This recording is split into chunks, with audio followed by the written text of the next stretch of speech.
Good morning. Hi. Hello. Good morning. Morning. Good morning. Good morning. Morning. All right. Thank you for coming. It's a beautiful day.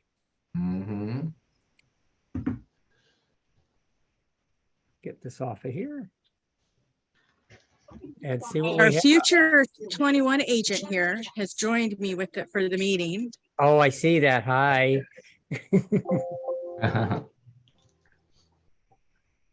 Well, they can absorb the information. That's right. Yep. So cute. Oh. Get some more people in.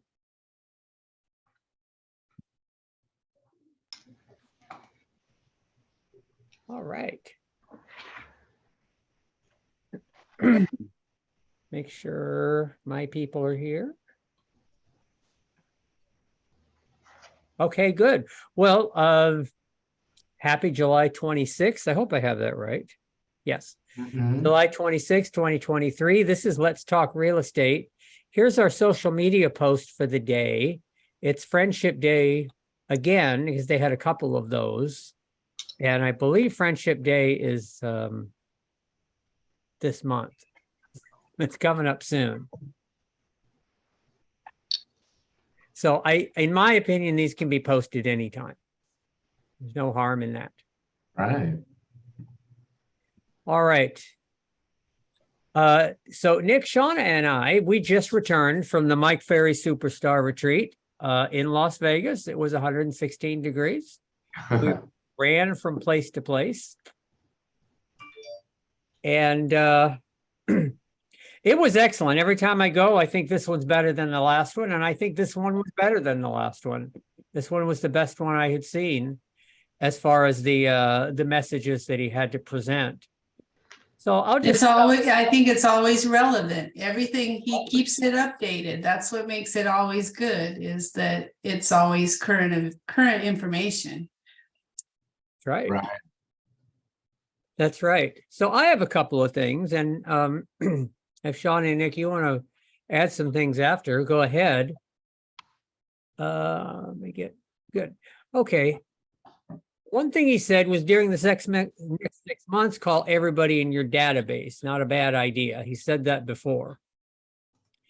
Next 6 months, call everyone in your database. During these calls, you want them to know that you are their real estate resource center, that you have all the knowledge that they need for anything real estate. How is the market? What are the trends in the market? What's happening in the local market? And obviously anything technical about buying or selling a house, there's only one place to go, and that's you. And you're actually reaching out to remind them of that, and that you're ready for business. By the way, I'm not too busy. By the way, I am still in business and waiting for your phone call.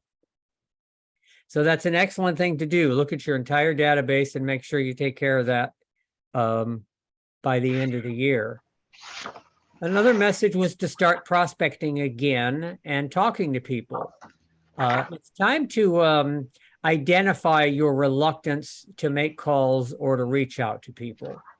Most people are reluctant to do this. Most people have an issue with calling, even calling in your sphere. And it's time to think about why that is, because you want to do that. It benefits you. It benefits your career and your finances. So think about why that is. Talk to your manager, talk to your coach, and bring it up in your accountability group. Well, how other people deal with those issues. And think about calling expireds and for sale by owners, especially in this market. What's happening right now, there's always for sale by owners. They come and go. When you go get up in the morning and go look for sale by owners, you're going to see the ones you already recognize, the ones you've already talked to, but they come and go. So keep giving that a try. But definitely think about calling expireds, because what's happening in the market today is other realtors are taking overpriced listings. And overpriced listings expire. We used to be able to do that. Okay. you know what I mean? We used to be able to put a price on it and it would sell, but Right. yeah, there's expireds now. There's Mhm. expireds now, yes. And use the pre-qualification scripts in every single case. I'm a big believer in that. All of our managers are, once they got familiar with these scripts and these talking points that we use. It really is just a list of questions, but it has every question that you need. And we just cannot imagine going forward with a client without having every single one of these questions answered, because it tells the real estate professional what to do. Tells us their motivation, their secret motivation. Some realtors go into a transaction, they don't even know the motivation. They don't know why really the person is doing what they're doing, because they never asked the appropriate questions. Do more prospecting for listings in the best neighborhoods. Go ahead. If you're going to do the work of prospecting and reaching out to people and having conversations, make it a house that's worthwhile selling.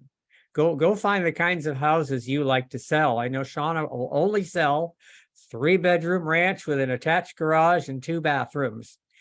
And that's what she looks for. The only people she's going to bother calling are those people. No. I was gonna say, well, So treat your that's a business nice home. That's a nice home. just like a business. Right. Any other comments on the retreat? I would say that one thing that kind of stood out to me was his slight change of mind on social media that I thought was a shift that was appropriate. Like he said, it's a resource, not a lead source. And I've always kind of looked at that. It's never going to be a CRM. It is not an appropriate business platform, but it is a resource. And you can transfer the people you meet from that resource into the lead source of your CRM. And he did open his mind a bit to that, you know, and I think that's a good, that's the way I've always looked at it. And we're going to talk more about social media today and where it might fit into your world. That's because it's different for everybody. And so we'll talk about that later on. Oh, one other thing I noticed, and he mentioned, was 55,000 agents have left the industry this year. And what I did notice about the crowd at Mike Ferry is hobbyists are dwindling. It was really a group of agents that have been there, are here now, and will be there in the future. Yeah. So if you put in the time, you will weather any storm. And so those agents have seen every market, and it doesn't scare them. Yeah, I think that the big theme is pretty much what you just mentioned, is engaging with other people, engage with your past clients, engage with your affiliates, engage with everybody. We've Right. got to look hard for our leads, and that means talking to everybody. Right. And if there's one perk, the competition has left the industry temporarily. Or some of the competition has left the industry. It's an exodus. It's the typical exodus you see when the market is down. Yep. Happens all the time. It showers agents and then they go down the drain. Mhm. And that's what's happened. And so that leaves, you know, that frees it up. Those agents were only going to sell to family and friends in an amateur way. So Mhm. it's good when they leave. It Right. frees it up for the professionals. That's right. All right. All right. Well, let's have a look at our business and what we've been doing and what our people are doing. So I know they're keeping busy. And 10 per page, 4 pages, so less than 40 listings. That's good. And how's Portland, Kuhn? What's been happening in Portland? Portland's trucking along, staying busy. All of our agents are working. They're out there either getting new listings, going under contract, or getting things closed. We have Mike Fowler with another new listing in the Dalles. This one's an empty lot. on 21st and Mount Hood. It's going on the market. It's on the market for $475,000. He also went under contract last week, also in the Dalles. This time it's a manufactured home. And Kathy Goff is under contract as well in Beaverton. For closings, Pat Wolcott closed a property in, I believe, Dundee, Oregon. This one was at $465,000. So a good closing for Pat. And I have a fixer coming up in the market next week in Tualatin. It's a good property, nice size, 1,500 square feet, and it's a 1/4 acre of a lot for the lot. So, you know, if you guys have any buyers looking in the suburbs of Portland, let me know. I'd like to get this one sold for my client. That's a beautiful neighborhood. Oh, Yeah, a 1/4 acre in Tigard? Tualatin. Oh, Tualatin. Oh, yes. Yeah. Okay, Yeah, nice. that's it for Thank you. Portland. Thank you. nice. How are things up in Longview? I thought I saw something. Longview is doing good. Yeah. We had Jennifer Washam closed one this week and she's scheduled to close another one, I think today and tomorrow. And Steve Burright has a couple closing this week. We have like 7 more pending. And I believe 6 of them are scheduled to close in the next week or so in August. So we're just Nice. Steve has a beautiful new listing in Camas, kind of a contemporary log cabin type of beautiful home. Yes. That's not showing up on that website, but it is on the c2nnorthstar.com. It's a stunner. Well, it looks good on the map. It does. All these look very good on the map. Nice. Excellent. And Vancouver, anything new in Vancouver? We have just a listing that's pending right now, and we seem to be working some buyers, so showing houses and working with some buyers right now. Nice. And we have some nice listings coming up, some in Battleground and some in Vancouver. Just working through the details and getting those ready to go on market soon. Nice. Good. Good. Yeah, all the way. All the way over to our neighboring state. That's Bend. Oh, that's Bend. You gotta go a little further over. Ah, Nyath has some beautiful land with Adius construction over there, so definitely call Nyath. oh, yes, Lots of absolutely. action over there. Bend is New Bend is really construction. good. All right, Is how are that the one things- that's in Sisters? Yeah, it's not far from there. It's actually in Right. Madras. Right. Mario, how are things out there? Well, Sean has a new listing. It's a fixer-upper in Greenleaf. She also double-ended a new listing that she had, and it's currently pending. Jana wrote up a deal on a piece of land, and we have a closing from Augie in Meridian on Wednesday. Nice. Good, good. All right, that looks good on the map too. Yep. All right, congratulations on those who had a closing. So the Greenleaf is sale pending, I see that. Yeah. Nice. And the listing, let's have a look at this because this is a beautiful picture. Yes, that's actually, it's Oregon, but it's actually closer to Idaho. So yeah, interesting. That's Mike Fowler. Oh, right, right. So that's the world he lives in. He's right on the gorge. Mhm. That's beautiful. That looks like a beautiful lake, all turquoise, mountain lake. Oh my goodness. That's a great picture. Yeah. That's only about an hour out of Boise. It's actually closer to Boise than here. So I advertise that in the Boise market. Mm-hmm. Excellent. Excellent. All right. Thank you. Thank you. Okay, how's the market? Let's have a look at some stats. And the news is it's 6.75 is the 30-year interest rate. That's down a touch.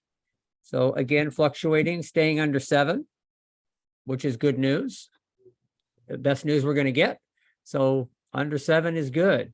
Now here's some big news. I'm surprised I didn't hear more of it in the news, but I don't watch the news, so that's why. But the latest interest rate, consumer price index, which is a reflection of the rate of inflation, is down to 2.97%. And to give you an idea of where we've been and where we are, click on that chart. And you see that we were up into some scary numbers in this time last year at 9%. That seemed to have been running away because of COVID spending and things like that, spending by the government. So it is down to some nice low numbers, some nice manageable numbers, 2.97. Nice. So we should see this reflected in the interest rates that the Fed sets for us, but we haven't. And we have the NAR economist complaining on a daily basis about that, telling the Fed what they should do on our behalf. So that's going on, but that's good news. That's good overall news on the economy, is that the inflation is low. And speaking of the NAR economist, Kuhn, tell us what the latest report is. And unmute. Thank you. Yes, we have a new report. There's a lot of stats today, so let's get started. Yeah. June 2023 existing home sales drop as low inventory influences high home prices. NAR released a summary of existing home sales data showing that housing market activity this June declined 3.3% from May of 2023. June's existing home sales reached 4.16 million seasonally adjusted annual rate. And June's sales of existing homes weakened by 18.9% from June of 2022. That's not it. There's more. The national median existing home price for all housing types reached $410,000 in June, down 0.9% from a year ago. So definitely down, not by much, but it's still down from a year ago. Regionally, in June, 2 of the 4 regions showed price growth from a year ago. The Northeast had the largest gain of 4.9%, followed by the Midwest with an incline of 2.1%. The West had the largest decline of 3.4%, followed by the South with the smallest drop of 1.2%. So the West, we're declining, but it's not as bad as June's inventory of unsold listings as of the end of the month was unchanged from last month, standing at 1,880,000 homes for sale. Compared with June 2022, inventory levels were down 13.6%. It will take 3.1 months to move the current level of inventory at the current sales pace, well below the desired pace of 6 months. Inventory conditions continue to be a challenge for potential home buyers. Yeah, inventory has been an issue for the longest time, and it still continues to be. It takes approximately 18 days for a home to go from listing to a contract in the current housing market. A year ago, it took 14 days. From a year ago, all 4 regions had double-digit declines in sales in June. The West had the biggest dip of 22.7%, followed by the Northeast, which fell 21.5%. The Midwest decreased 19.5%, followed by the South, which was down 16.2%. Let's see what else. Compared to May 2023, 2 of the 4 regions showed decline in sales. The South region had the biggest decline in sales of 5.4%, followed by the West with a dip of 5.1%. The Midwest region was flat, and the Northeast increased 2% from last month. The South led all regions in percentage of national sales, accounting for 45.9% of the total, while the Northeast had the smallest share of 12.3%. So a lot of activity happening in the South. In June, single-family sales decreased 3.4%, and condominium sales were down 2.2% compared to last month. Single-family home sales were down 18.8%, while condominium sales fell to 20% compared to a year ago. The median sales price of a single-family home fell 1.2% to $416,000 from June of 2022, while the median sales price of condominiums rose 1.9% to $354,000. So a lot of information here, but it's good to know the market. So if you guys want to go through this report, just pay attention to what's happening in your region, but also be aware of what's happening nationally. So what I'm seeing is telling us we're still in flux from our past, from our highs and lows Right. of COVID. We're still adjusting to that. And a lot of these are rolling 12-month figures. And until we get away from that, they're not going to look normal. No. So that's what it is. It's adjustments, and we're in flux. All right. Thank you. Thank you. Let's see where we are in the local market. And let's see if anybody'd like to help me with this. How is the market? And I fixed my little glitches. I hope I saved it this time. I did. It should read a little smoother. And I just wanted to make it a little simpler. So I added something just so we can all understand at a glance. When you look at Portland, I'll go ahead and read this one. We're seeing a slight decrease in home prices nationwide as interest rates continue a slow trend upwards. I might change that to they seem to be relatively stable where they are with slight fluctuations. However, this continues to be a seller's market, and I highlighted that so you can see at a glance, because that's what they want to know. Who is it favoring? So continues to be a seller's market due to a shortage of available housing. Here's why. And signs of reluctance to purchase from buyers. And we know why that is too. It's the interest rates. In the Portland Metro, average days on the market is down to 33 days from 60 days. Medium home prices have decreased 3.6% over last year. The median home sold price in the metro area is $530,000. Interest rates are currently up to 6.7%. Actually, they're down and are expected to fluctuate over time. This is a great time to list while it is still favorable to sellers, but buyers also benefit from dropping prices, stable interest rates, and more time on the market. So that's Portland. And Shauna, how is Clark County? We are seeing a slight decrease in home prices nationwide as interest rates continue a slow trend upwards.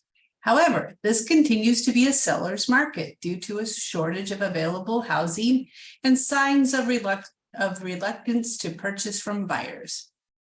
Average days on market is down to 33 days from 34. So just a little bit of a decrease. Prices have decreased 1% over last year.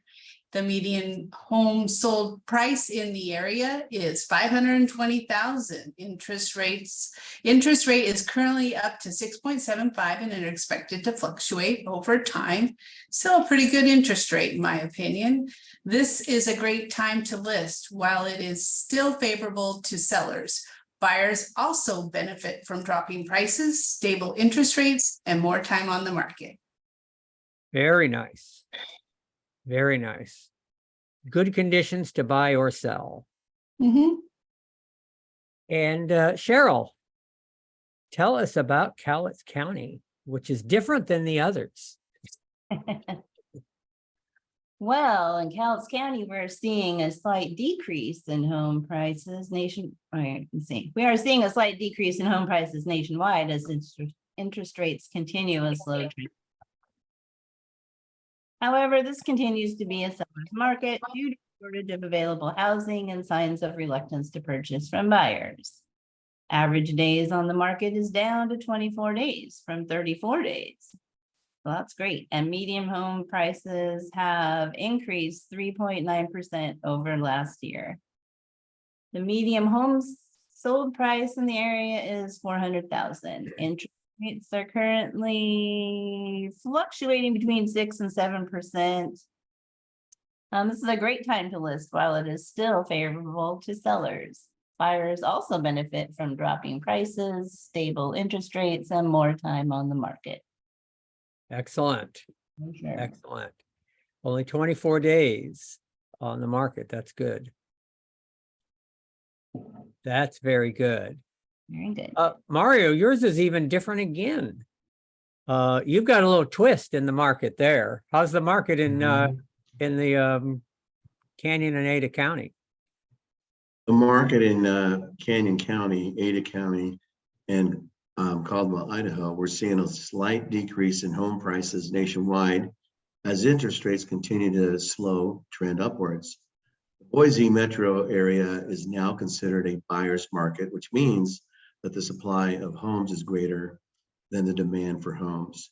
The average days on the market is down to 29 days from 47 days, and the median home prices have increased 3.7% over the last year. The median home sold price in the metro area is approximately $595,000. Interest rates are currently up to 6.75% and are expected to fluctuate over time. This is a great time to list while it is still favorable to the sellers. Buyers are also benefiting from dropping prices, stable interest rates, more time and more time on the market.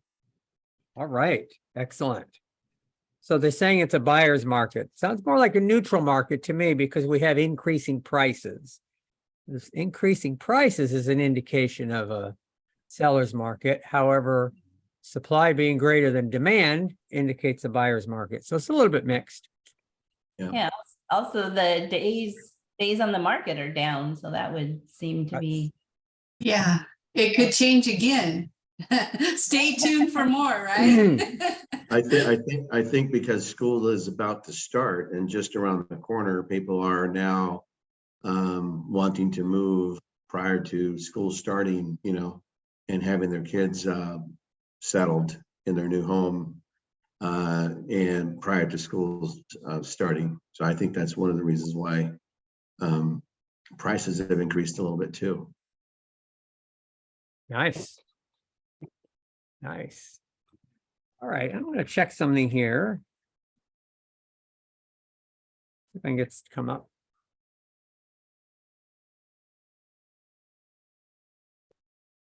I was looking at the Moxie websites, and this will be on your Moxie website as well, and it had to do with neighborhood news. Is this this is on the bottom of the company page? Is it on the bottom of agent pages? Yes, if they want to, you can have it there or not. Oh, I would. Mhm. I would, because it shows a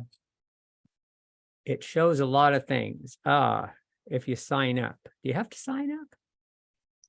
You know, you can also make it so that anytime you add someone, they're just automatically enrolled Mhm. in news. Anytime you add someone to engage. Right, right. Okay, maybe I was looking at it on my phone because I did sign up and I got it. Everybody go to your own website and sign yourself up for that, and you will immediately get a text on the zip code you chose. And it's absolutely fantastic. Yeah, And- that's good. Yeah, and so that's what you should see. Just type in your own zip code or any zip code that interests you and see what's in here as far as these reports. As they're very I would recommend signing up for a few different types of searches. I have several that I've signed up for online. I get houses in Battleground, I get all the new open houses, and I get my neighborhood news. nice. Nice. It might be if I was logged in, it would show me this on the screen. Okay. All right, let's see what's next on our agenda, our busy agenda today. Okay, the Accelerate schedule, I did open those up this morning.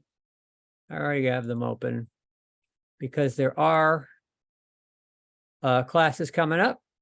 The virtual Go list, we have August 8th to August 17th coming up, and September 26th to October 5th. And that's kind of a condensed course to motivate you to get listings in a short period of time. That's all they talk about. That's why it's called Go List. And of course, the virtual Accelerate course, which is kind of an industry overview of real estate basics. We have those coming up August, September, and October. So absolutely take a look at that. And remember, you're not committed to it. It'd be nice to take it in one run, but if you can't finish it, pick it up later. You know, go ahead and sign up for August 7th. If you can't finish that, sign up for September 11th. Take what you can, take it again, take it every day, you know, sign up for every one of them and get out of it what you can. That's okay. They're going to run. It's not like they're expecting you to be sitting there waving your hand. That's okay. Now is a really good time to be taking those classes when like Mario said, all the people are, real estate's typically going to slow down when everybody gets back to school. So now's a good time to get those listings. Right. Faye is well into her commercial schooling at C21 University too, and she's enjoying that. So there's all kinds of stuff there. Yeah. Okay. Okay, Cheryl, you shared a video with me, and we actually watched that on Monday, I think. Tuesday. On Tuesday. I'm going to go ahead and play that. It's 4 minutes long, but it's some very interesting discussion on social media.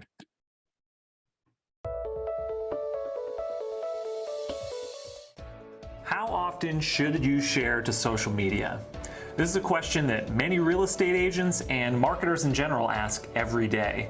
And the short answer is, well, it depends. It depends on the size of your following, and it depends on the interests and demographics of your audience.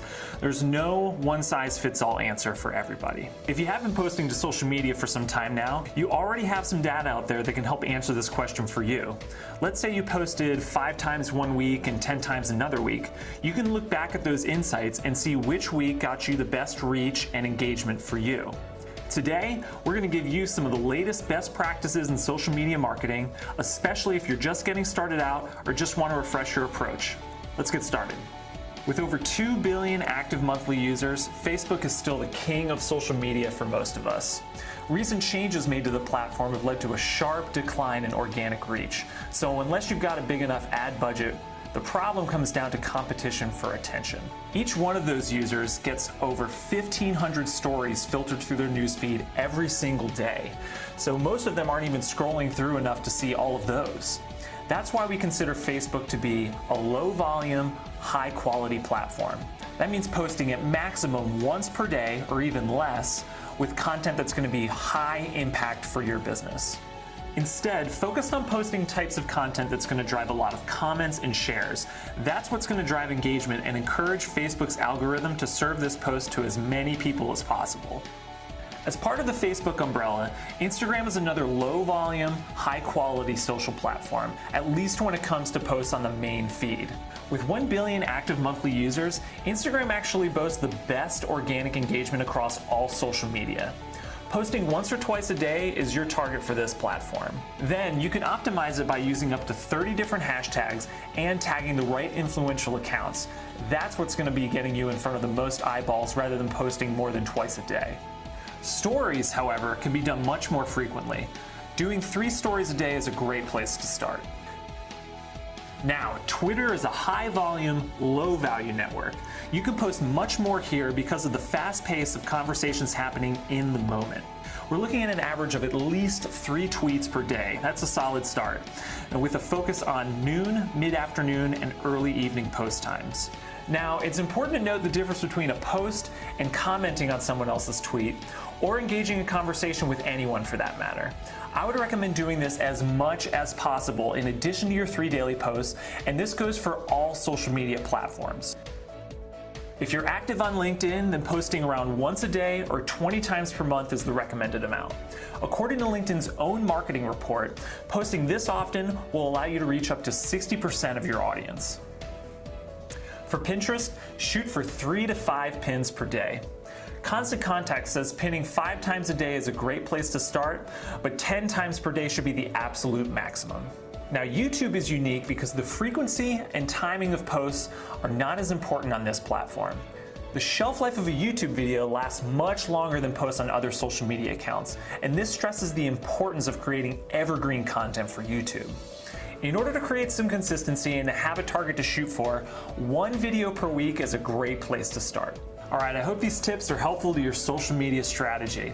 At the end of the day, only you and your followers will decide how often sharing is going to work for your business. But it really comes down to the quality of the content, less so the quantity, that will ultimately determine the success of your social media presence. By focusing on a variety of content that engages, educates, and empowers your followers to make the best decisions for them and their families, you'll be on the right path. Check out keepingcurrentmatters.com/content for tons more videos, articles, and other free content that'll help you become the trusted authority in your market.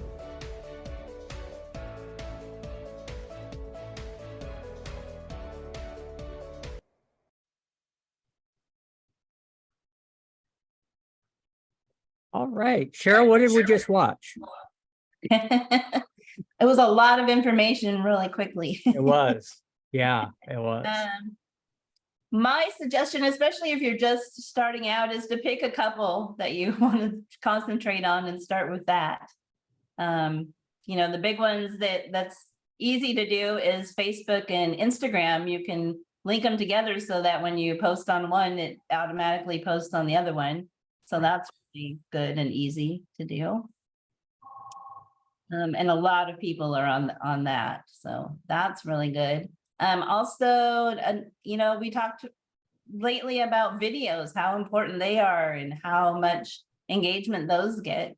So doing that once a week post on YouTube is probably a really good way to, and like he said, that lasts, you know, you can watch YouTube videos that have been on there for years. People will keep watching those and it'll keep giving you, you know, action compared to some of these things where you post and then, you know, it's gone and never to be seen again. Right. Yeah.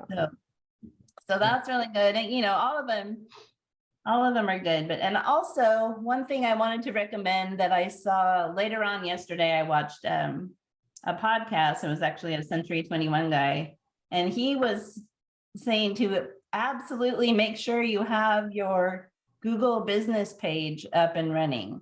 Each agent should have their Google business page up and running. And if you need help with that, you know, talk to your manager or me, because we practiced it a lot yesterday in our office. But that's a really good way. It increases your SEO immediately if you get that going up there and connect your, you know, your website and all that. So Remind us, what do you mean by Google business page? So you want to go, everybody has, you have a Google account and you'll have your Google business page. So, you know, when you, like Google Maps will have the little picture with the, you know, address and your information when you pull up some things. The easiest way is like Google your name and see what comes up. And if you don't have a Google business page up there, get one. I saw it pop up the manager page. It's changed recently, so it's a little different. I saw it pop up when you Googled Century 21 North Star. You have a little manager page thing. And a lot of times, just so everyone knows, it's kind of hard to get the address in there if you're trying to do the office address, because it'll only let one office or one business have an address. But you don't have to put in an address for your for your office. So just keep that in mind. And there's videos out there. I can send you a link to a video on like how to do it so that you get the most action. And you can post on your Google business page as well. You do updates on there, and that's a really good way. And they're saying that's kind of a secret way to get yourself up the list on Google, on the Google search engines. Okay. So that's a good. I'll have more on that later. Okay, good. I'll stop looking. Okay. I'll stop looking. Working on that, but that's something if you know how to do it, or if you can figure it out, that's a really good way. And it's free. And It's it's free. completely free. Well, I remember we had a good discussion on Tuesday, and I said, really, the only thing I can weigh in on, that the only social media I use is YouTube.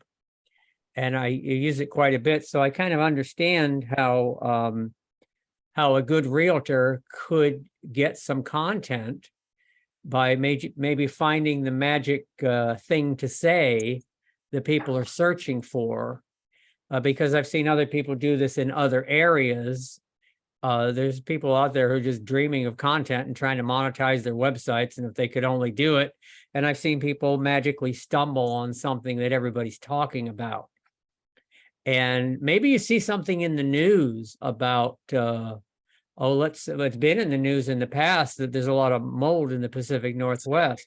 Then everybody starts. West on West Desert Stage Drive or South 176th Avenue.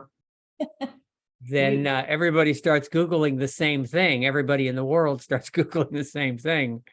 And if you're out there with an explanation on it, I've seen people get thousands of hits on a current topic like that. So that's something to consider. I also like it because it's not like Twitter. Like you said, Twitter is the lowest quality because you throw it out there and it's gone. Whereas you can with your cell phone produce Gone with the Wind, and it'll be out there forever if people will come looking at it as the thing to watch. Yeah, they're also saying now those Facebook Reels or Instagram stories are kind of a quick and easy way to get short little videos out there that people get sucked into those. It's like YouTube or any of those where you start watching one and you end up, watching 10. And there's some easy things. You can go to an open house and ask the listing agent if it's okay if you video the home as you walk through it, or just video a empty listing. Ask the agent if you can post that, which most agents will say yes. And then you can get people to ask you about that house. Right.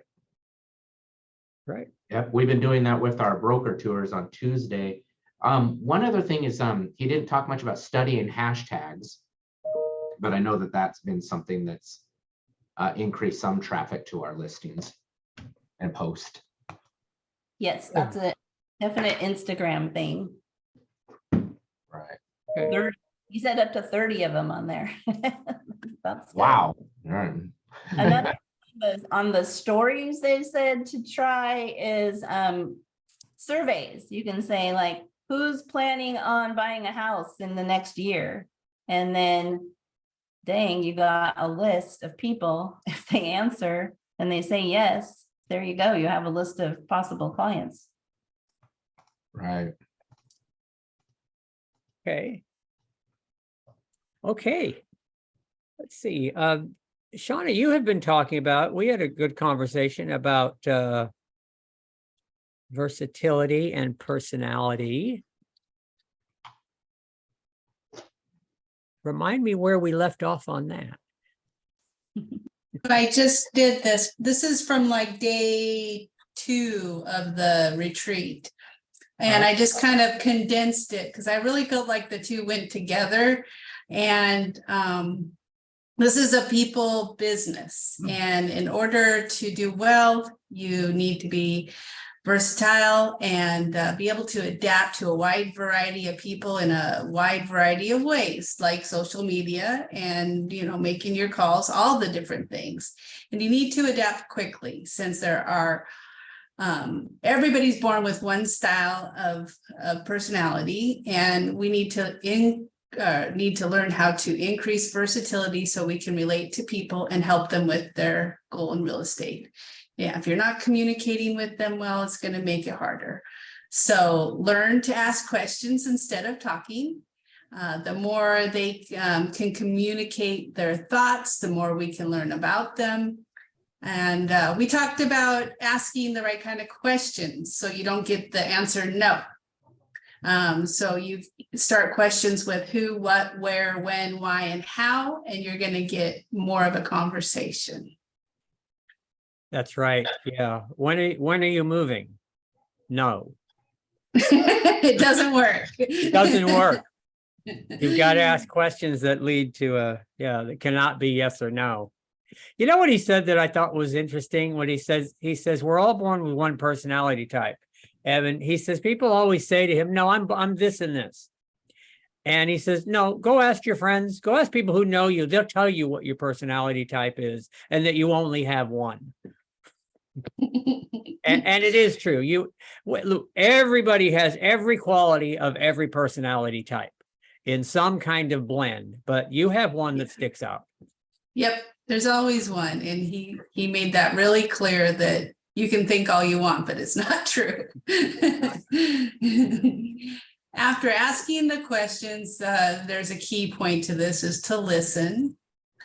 And I like his story about, you just need to quit being right all the time. If you're right, are you going to win the listing if just because you prove yourself right? No. You might walk away feeling like that you got them to agree with your point, but then again, did you get the signature for the listing? Probably not. And how satisfying is that? I was right. As the Remax sign goes up in front of the house. Boy, I sure showed them. Right. I mean, there's a skill to being a salesperson and whether we want to admit it or not, that's what we are. So we're learning these things. And John and I were talking about, what do you do when you know they're wrong, but you want to continue the conversation? John said, change the subject, start talking about something else. So that's a good way to get out of that. I mean, there's only so many times you can say, well, have you thought about this? Or have you thought about that? But definitely just change the subject and move on to something else. Just agree with them in some way or another and move to the next thing. And that's kind of how you would put your ego in the trunk. So just put your ego in the trunk of your car. And then another important way is to get out of the box you built and that you're so comfortable living in. And he brought this up. I have a blank in there if anybody wants to fill in the blank for me. That means you have to start at blank each day to go to the next level. Anybody know what the blank is? It's go. Yes. It's like the Go Monopoly board. You have to start at go. Right. You have to start at zero. Start at zero. You have to start at zero every day. Yeah, you can't live on your past wins. You have to keep going forward. So the last point here is put yourself in situations that make you feel uncomfortable. And this is, going to be based on your goals of what you want your database to be. If you are, committing to growing your database, you're going to have to make yourself uncomfortable. And that's kind of the same thing as getting out of your box, but just worded in a different way, which he likes to do. Because sometimes it'll resonate with you one way and not the other way, but it's basically get out of your box and feel uncomfortable to get your database big enough to get some things into escrow. That's it. Get out of your comfort zone. It helps you talk to people. Go talk to somebody that you wouldn't normally talk to, or go out there. And if it fails, so what? I learned that. I remember when I was in college, somebody said, take this seriously. I went to college when I was in my 30s, and So I took it very seriously, and somebody said, you know, the A students sit in the front row and they ask questions. Well, no way was I comfortable with that. I have a back row, slither in the back and get out of there. And I did it. I did it. And not only did I ask questions, but I was called on. And that's a whole different world. You know, you want to do stuff like that. Just go for it. It's worth it. It's worth it. And It's worth the pain to see what that's like. I was just gonna say, and how good do you feel after you do something that you know that kind of scared you or you were a little bit uncomfortable? It just pumps you up for the next project that you have to do that's uncomfortable. But it makes you feel accomplished when you can work through those things. And then we talked to, go ahead, Cheryl, sorry. I think he is getting comfortable with being uncomfortable. Mhm. That's it. That's it. It never Right. quite goes away. Yeah. Yeah, that's okay. It's what you do. Well, yeah. The belt. Go Well, ahead. with one thing, you move on to the next. Right. Right. Yep. Then we talked about the personality types, and it was funny because he spent a lot more time. I don't know if it was my notes or if it was just, he just really talked a lot more about the analytical and the driver than he did the other two. He did. Yeah. But maybe because he's more on those, it's more of his personality type. And he relates to it better. I don't know, but it's good to know what your personality type is, and it's good to learn what theirs are. And I know that it's not always easy to tell, but he gave some good pointers. And the analytical is very low on emotion, like structure and organization. They like facts and details. They're very disciplined with time and probably a perfectionist. Dry sense of humor, and something that he did this time that we didn't used to get was some nonverbal characteristics. He said the analytical will have a relaxed handshake. They don't do a lot of hand movement when they talk, and some things to communicate to them or hear them say you could pick up on is like, please explain, could you be more precise or exact? And they just want you to just give them lots of information and communicate to them. So that's the analytical, and we have some of those in the room, I'm sure. Probably. And go ahead. Any analyticals out there? I'm sure there's a few. Yes. Probably the one people least want to admit. But if you're constantly looking at charts and writing down figures and things like that, that's probably you. Mhm. Next, we went over the driver, and the driver is low on emotion, makes decisions quickly, and has the ability to get a lot of things done. Takes control of conversations, is dominant and intimidating. I don't know about that part, but it's on there, so I put it in there. Often rushed and impatient, always looking forward, first to stand, and says things like, get to the point, skip the details, and make this brief. And I would say that I was really surprised that when I took the test that I came out as a driver, but then I talked to other people and they said, of course you're a driver. That's what you are. And I also took another test this last week, and it wasn't surprising how I rated on that one, although it's a lot more, it had a lot more categories. So I got to be placed in a few, which people are more comfortable with, like John was mentioning. They don't want to think of themselves as just one thing. Yeah. I mean, because everybody wants to be the amiable or, soft-spoken, smiling, and very agreeable, highly emotional, and a great team player, has concern for others and says things like, I feel, and who else. So we have those people, a lot of, didn't he say that that would probably be categorized as one of the things that would be best for a real estate agent?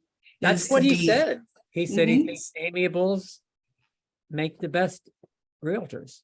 I think that's me. Mhm. I think that's me. Not Okay, the best so realtor, but definitely an amiable. That's the what I person, thought too. That's the person who walks around with a clipboard. Yes, yes. Okay, I think you're right. I think that's you. Mhm.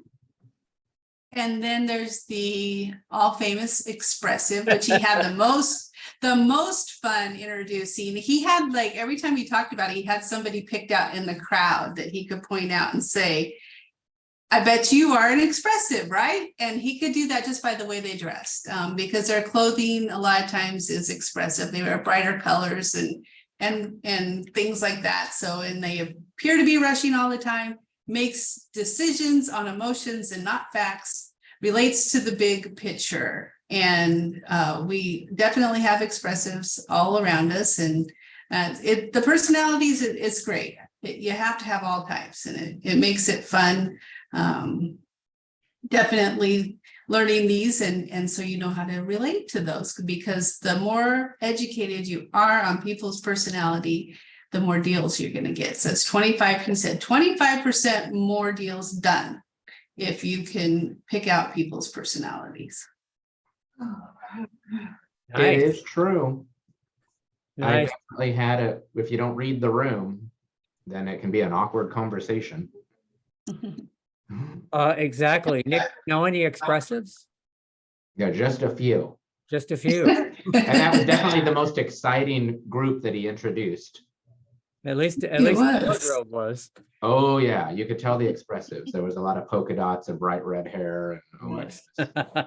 That's an expressive. Yeah. But very also clear. they're in equal numbers. 25% of the population is they're evenly divided. Everybody is one of those four in equal numbers, which is very interesting. Right. All right, good crowd today. I haven't seen those numbers in a while, and that's excellent. So take this information and run with it, Right. and we will see you next time. We'll see you next week, or we'll see you first thing in the morning. Yes, every day of the week. All Or right. tomorrow at our Lunch and Learn in the Portland. Yes, lunch and Lunch learn and learn every tomorrow at Tuesday. 12 noon. Yes. Yeah. All right. Thank you. Thank you. Thank you. Thank you. Bye. Thank you. Thanks, bye.